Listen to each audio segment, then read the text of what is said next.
So a lot of times I'm asked, what does culture mean? Why the name culture? When I was growing up, every time I went to the barbershop, or most of the time I went to the barbershop, it was always all black. It was always all black. If I went into Supercuts, it was mostly all white. I worked in a Mexican barbershop called Los Panchos in Escondido, like right when I graduated barber school. That was all Mexican.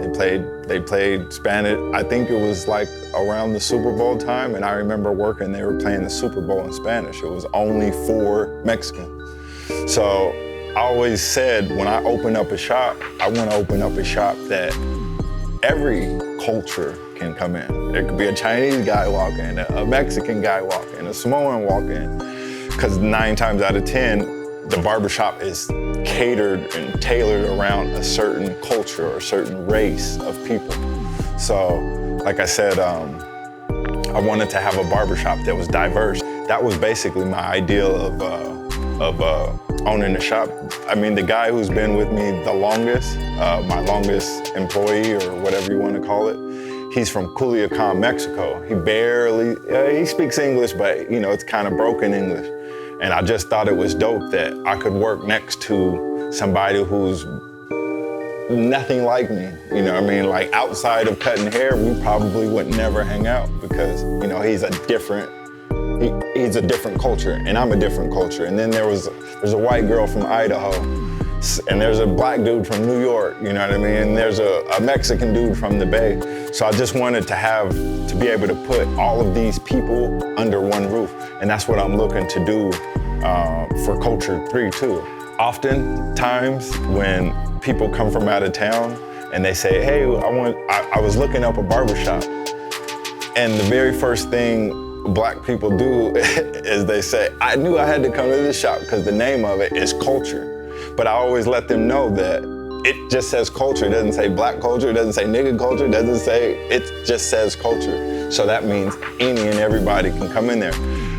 We made a joke the other day that there's no barbershop in the world that you can walk in and there's a pick on the front door with the fist. But then when you walk in, there's Spanish music playing.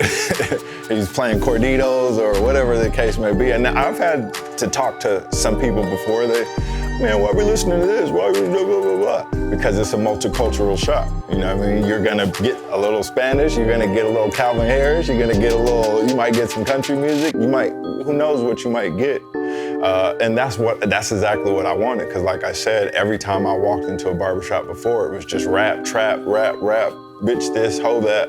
And I just kind of didn't want that, you know what I mean? So there's been times where there's a Blood, there's a SA, there's a Crip, all under one roof, and we're laughing and joking and playing. And I just don't see where else you can get that at. Even at a club, you know, everybody's, you know, off into their own. In my barbershop, in Culture, everybody talks to everybody gets along with everybody. I just wanted every culture to be able to come up under one roof and get along. So, and it's coming along. And people ask me too, how many shops do I want? Or, you know, what's your goal? And then I always tell them, how many shops does Supercuts have? And then they look at me like, yeah. I mean, if Supercuts can do it, or Sports Clips can do it, or Great Clips can do it, then why can't Culture do it? So, you know, I'm dreaming big, I'm going for it big.